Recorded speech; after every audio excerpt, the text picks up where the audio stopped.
Vamos para mais uma reflexão aqui. Um cara meio louco. Vou aproveitar que dou uma pausa aqui no escritório. Vamos lá.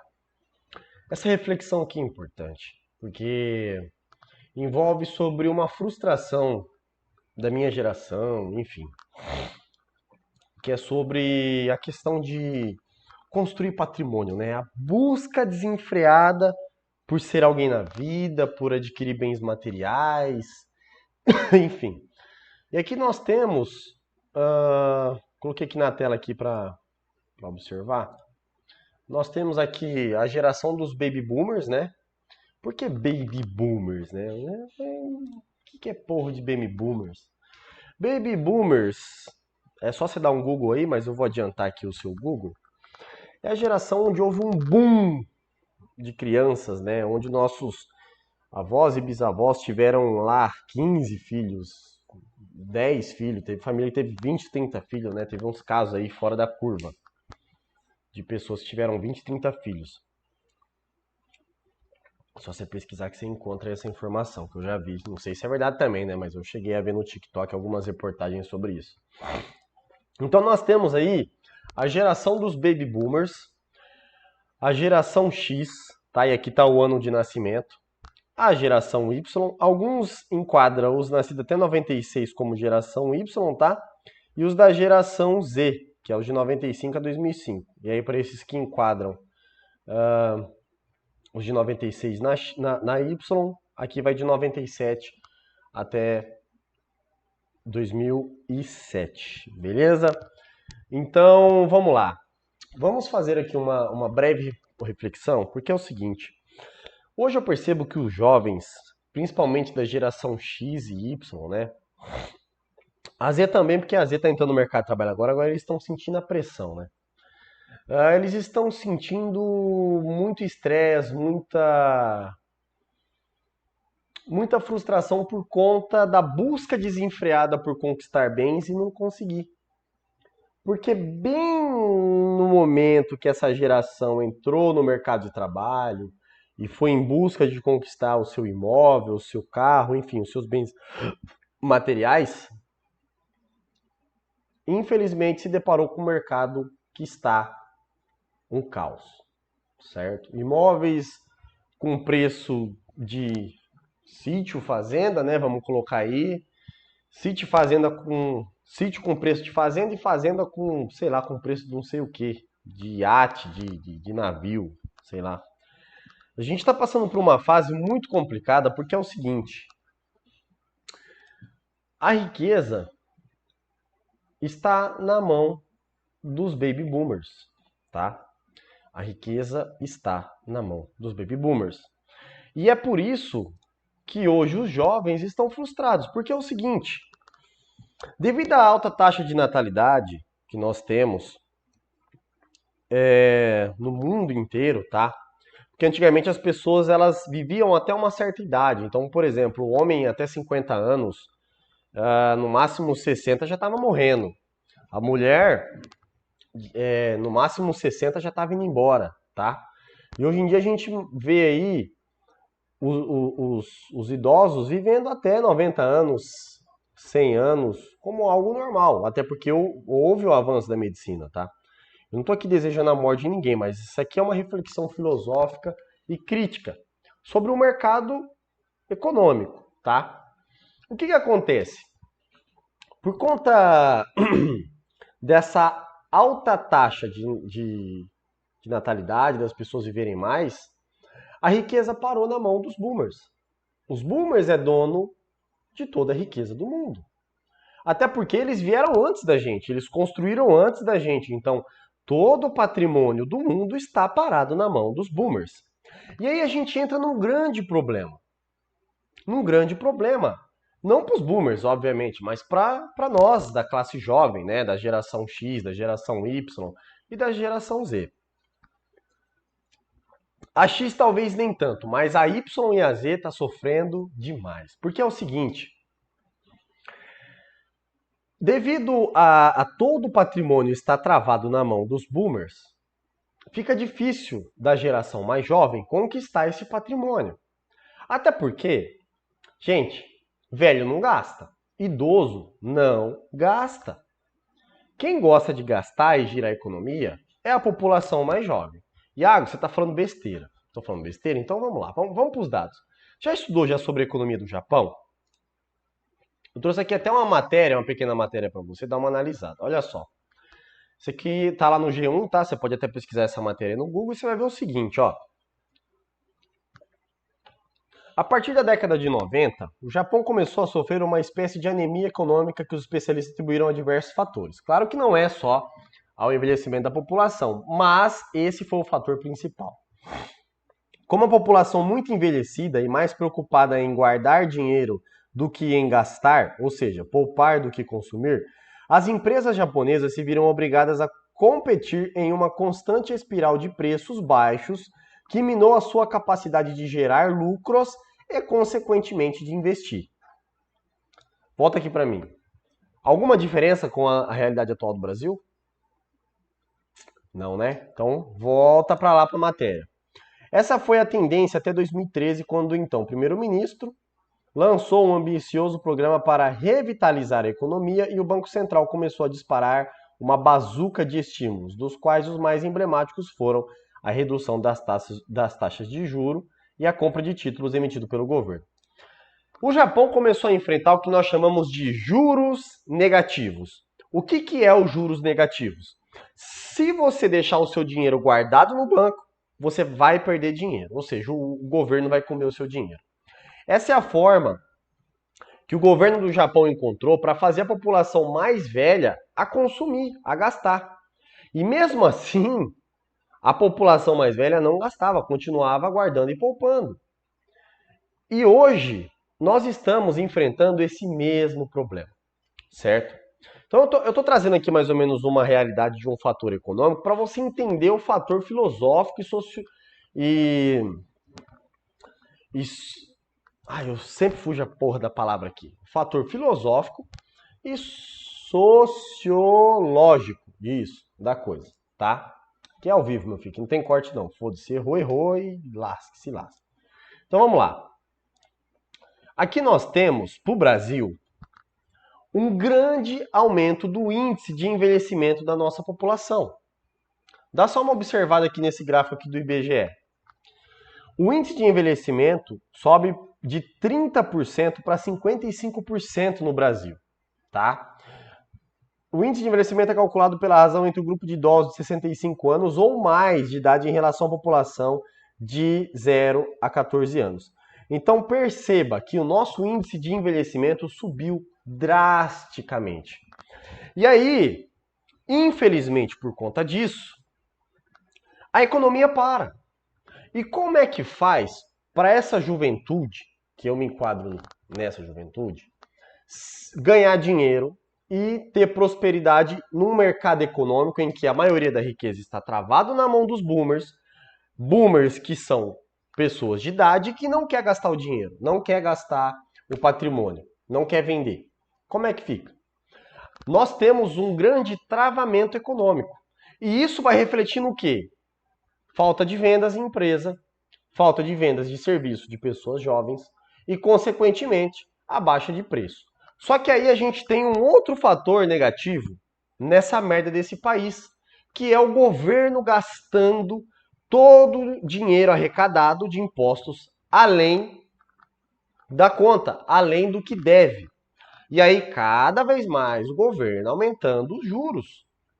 E aí nós temos uma parcela de jovens com uma alta carga tributária nas costas, certo? Com uma obrigação de manter a aposentadoria dessa população mais velha, que cada vez mais está aumentando. E do outro lado, nós temos uma população velha que não gasta. Gente, essa conta não fecha. Qual que é o problema de tudo isso? A população ficando cada vez mais velha e o dinheiro correndo mais na economia vai refletir na frustração de nós jovens. Porque nós estamos observando uma cultura do que a gente olha e a gente pensa assim, parece que a gente trabalha mais e ganha menos. Cada vez trabalhando mais e ganhando menos. Cada vez trabalhando mais e ganhando menos. E isso não é uma ilusão, isso é um fato, é uma verdade. Isso realmente está acontecendo. Nós estamos trabalhando cada vez mais e ganhando cada vez menos. Eu te garanto que o seu avô, óbvio, o seu avô poderia ter tido um serviço braçal um pouco mais pesado do que você. Só que o seu avô trabalhou 1000 vezes menos em carga horária do que você e conquistou muito mais do que você, como jovem, na atualidade. E aí, agora sim a gente vai entrar na parte filosófica aqui do debate, tá? E aí nós temos aquela questão, né, em que muita gente critica, mas essa geração X, essa geração Y e essa geração Z é muito mimizenta. Eles são muito mimizentos. É complicado você falar isso, tá? Eu como jovem vou defender aqui a nossa geração. Quando na sua época, para você comprar um terreno ou para você comprar uma casa, você não gastava quase nada, você comprava a troco de banana, certo?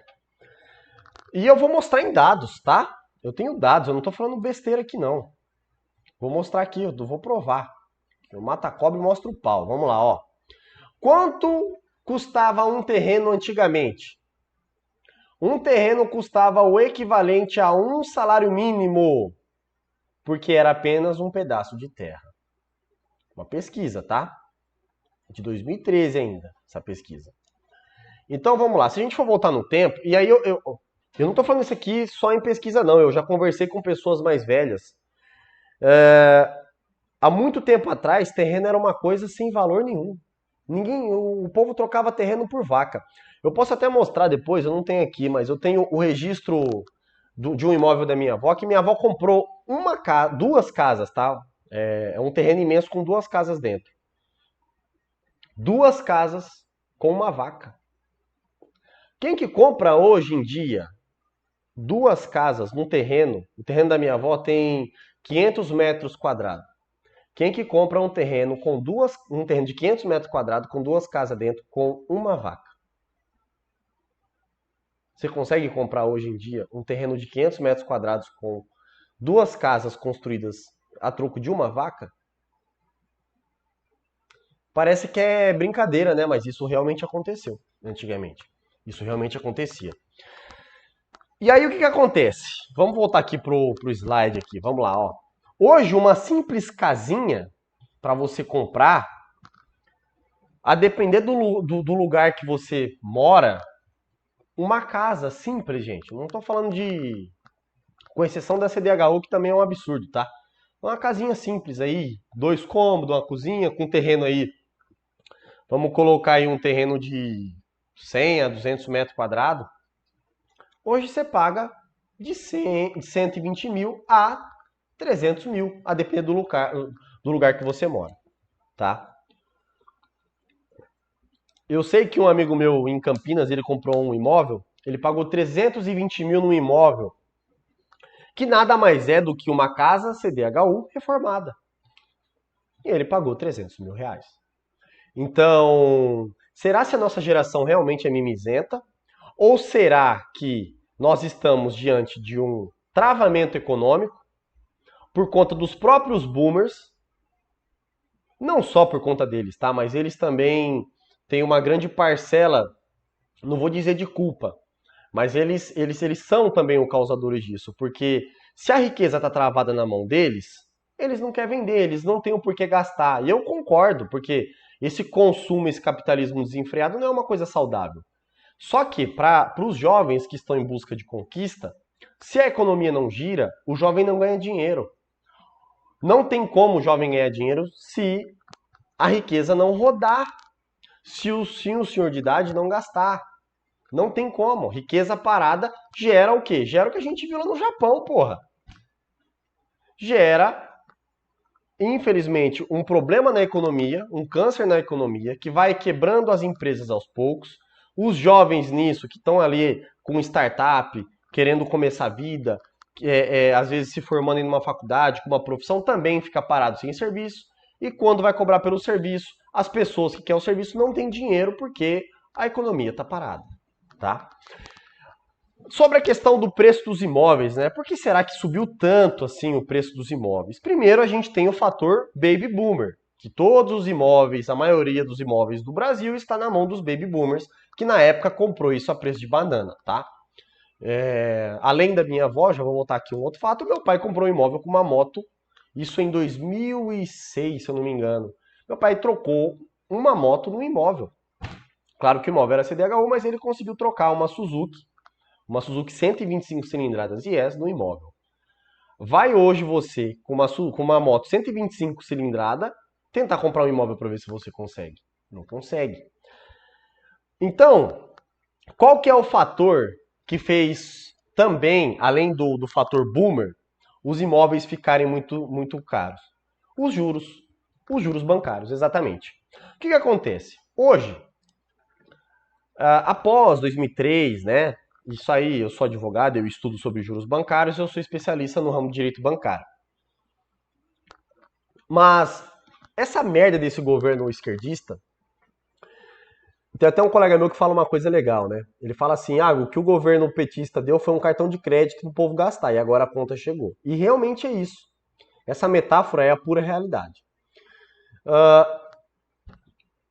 Em 2003, entre 2003 e 2008, o presidente Lula, ele fez isso. Ele deu um cartão de crédito pro povo. Fizeram leis. Olha só, eu estudei isso aqui, porra. Tá? Eu sei sobre isso.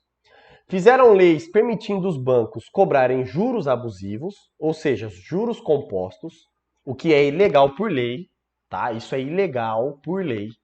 Só que, você sabe como é que funciona o Brasil, né? Político corrupto vende voto, certo? E quer que o povo se foda. Então, aprovaram leis em prol dos bancos para os bancos cobrarem juros abusivos da população. E óbvio que após isso, foi aberto linha de crédito a rodo para todo mundo fazer o que queria. Quem queria comprar carro, tinha linha de crédito para comprar carro fiado, moto, terreno, casa. E virou a festa do boi, né? Virou a festa ali Enfim. Só que a conta chegou. Muita gente comprava lá, naquela época, né? Um terreno que valia, vamos colocar aí, eu vou comprar um terreno aqui de 20 mil. Na hora de financiar o terreno no banco, pagava juros para o banco. Então, um terreno que ele pagava, que custava 20 mil, no final, com juros bancários, esse mesmo terreno saía por 40 mil, certo? Essa mesma pessoa, depois que quitou esse terreno com o banco, não iria vender o terreno por 20 mil. Se ele pagou 40 mil, se ele pagou 20 mil de juros para o banco, em troca de um terreno de 20 mil, ou seja, esse terreno, para ele, na cabeça dele, vale 40 mil. Então ele revende para outra pessoa por 40 mil. E essa mesma pessoa vai lá no banco pegar dinheiro emprestado para comprar um terreno de 40 mil. O banco vai emprestar os 40 mil, mas vai cobrar mais 40 mil de juros. Depois que esse cara quita também esse terreno, ele vai revender a quanto? A 40 mil? Não, ele vai revender a 80 mil reais. Aí a outra pessoa que compra, que não tem dinheiro para comprar, mas tem o banco para emprestar o dinheiro, vai lá no banco emprestar 80 mil reais. O banco vai emprestar, só que no final, com todos os juros do banco, essa pessoa vai pagar nesse terreno 160 mil reais. Agora me fala, isso vai ou não vai encarecer o preço dos imóveis? Óbvio que vai. Chegou a conta, amigão. Chegou. O governo petista lá em 2003 deu o cartão de crédito e falou, galera, faz a festa e se divirta. Agora, quem vai pagar essa conta? Vai ser os boomers que já conquistaram os imóveis? De jeito nenhum. Vai ser a geração X, a geração Y e a geração Z. E você acha que os boomers estão preocupados?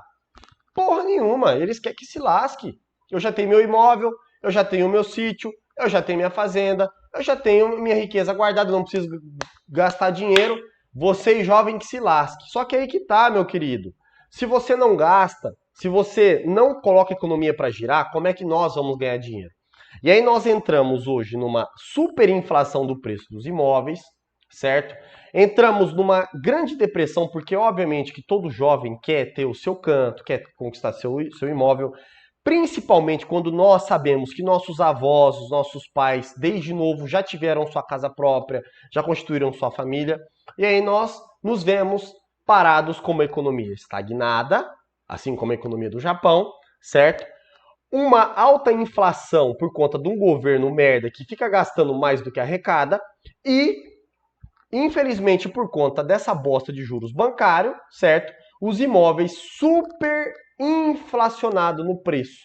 Então hoje qualquer casa, qualquer barraquinho que você compra, você não vai pagar menos do que 100 mil reais, tá? Isso por quê? Porque todo mundo financiou, Iago, então você está querendo dizer que todo mundo financiou casa e terreno? Não. Só que se o meu vizinho está vendendo uma casa por 80 mil, eu não vou vender a minha também abaixo disso. Só se eu for retardado. Pô, eu paguei 5 mil da minha casa quando eu era mais novo. Se o meu vizinho está vendendo por 80, por que eu vou vender por 5 ou 10 mil? Eu não sou trouxa. Se tem trouxa pagando 80 na casa do meu vizinho, eu não vou vender a minha por 10. Eu vou vender a minha por 90, por 80. E isso virou a mega inflação imobiliária que nós estamos. E aí, qual que é o reflexo disso, né? Qual que é o reflexo disso? Uma geração frustrada, uma não, né? 3, X, Y e Z. 3 gerações frustradas que não conseguem avançar na vida, que trabalha muito mais do que os avós e os pais, tem muito mais estresse, precisa se especializar em 1001 coisa para tentar se destacar no mercado de trabalho totalmente falido. Então hoje você tem que ter inglês, você tem que ter graduação, pós-graduação, especialização na puta que pariu, para você conseguir destacar um pouquinho mais de um salário nessa bosta desse país. Que nós sabemos que mais de 90% da população ganha abaixo de 3 salários mínimos. Se você ganha acima de 3 salários mínimos, você já está diante de, porra, sei lá, os 10, 20% da população mais rica do Brasil. Agora, como que você faz num país desse para você crescer? E aí, eu retorno àquela crítica. Ah, essa geração é mimizenta. Porra, vô. Porra, vó. Porra, pai. Porra, mãe. Não fala um negócio desse. Porque o meu pai, apenas sendo motorista de carreta, ele conseguiu, ó, na juventude, tá?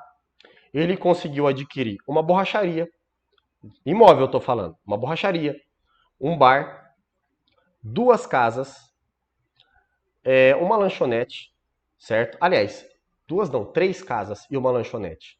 Sendo apenas um motorista e que ele diz que ele era muito pobre, tá? Vivia em miséria e passava fome. Só que ele conseguiu conquistar tudo isso. Aos 18 anos de idade ele já tinha imóvel próprio para morar.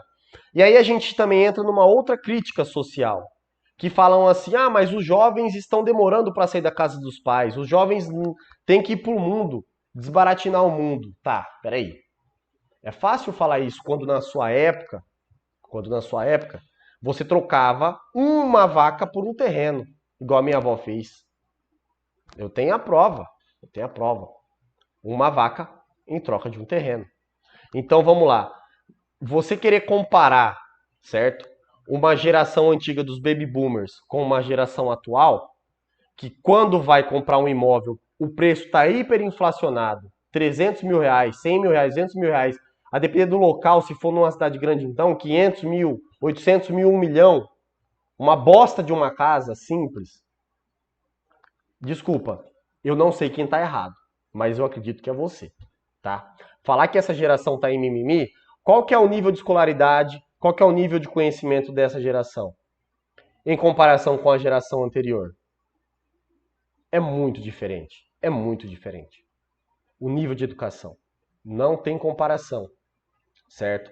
Não tem comparação.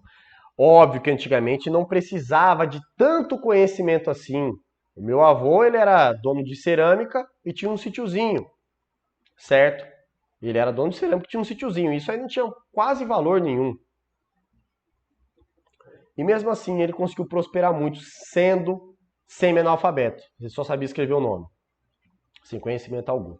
Hoje nós vemos aí a sociedade engenheiro, dentista, médicos. Médicos ainda é uma exceção, só que o mercado também está inflacionando, tá? Tá tendo mais médicos no Brasil do que a demanda comporta. A longo prazo dizem que isso aí vai acabar inflacionando também esse mercado. Advogados e demais profissões que talvez eu não tenha citado aqui, mas que são de extrema importância, que também estão em estado de dificuldade. Aí as pessoas vão falar, mas isso aí é pessoas que não querem se reinventar, pessoas... Gente, eu tô falando da regra, tá? Não tô falando de exceção, não. Tá bom? Porque até aqueles que estão conseguindo ganhar muito dinheiro também são a exceção. São pessoas que conseguiu chegar primeiro com uma ideia e algo, e fez um destaque ali, conseguiu convencer os boomers ou as pessoas a dar um pouco de dinheiro que tem para contratar o serviço e aí se destacou.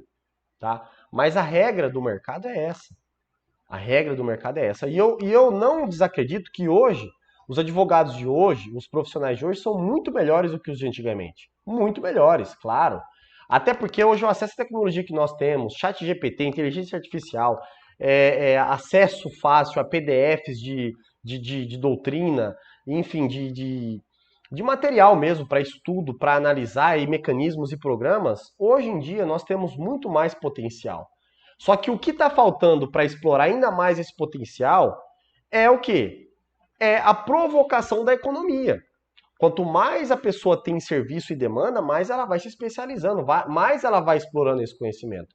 Só que quando você tem um mercado escasso, você trava o desenvolvimento desses profissionais. Então, é uma crítica, assim, que é extremamente relevante. Eu acredito que talvez, não estou desejando a morte de ninguém, tá? Pelo amor de Deus, até porque eu não quero que minha mãe morra. Minha mãe também é dessa geração. Eu só estou fazendo aqui um debate filosófico. Mas eu acredito que a partir do momento em que os boomers começar a ir embora, certo? E talvez, quando chegar esse momento, essa geração X, Y, Z também vai estar velha, tá?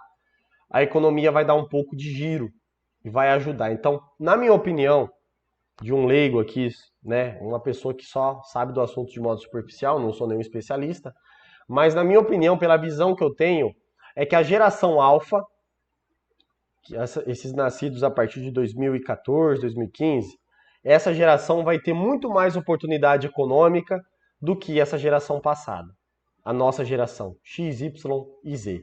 Justamente porque a riqueza vai ser transferida e ela vai acabar rodando. E esses novos profissionais vão aproveitar disso porque vai ter pessoas gastando, o mercado obviamente aquecido e vão ganhar muito dinheiro. Só que infelizmente a nossa geração que tem todas as oportunidades e ferramentas do mundo para revolucionar e fazer algo grandioso, nós ficamos travados por conta da economia, taxa de natalidade e juros bancários, que foi o cartão de crédito, que a merda do governo fez, aprovando leis que autorizaram os bancos a cobrarem juros abusivos, e hoje quem paga a conta são os jovens e os velhos, até porque eles querem que se foda, tá? Eu não tô aqui também para ficar defendendo geração nenhuma, também quero que todo mundo vai tomar no cu.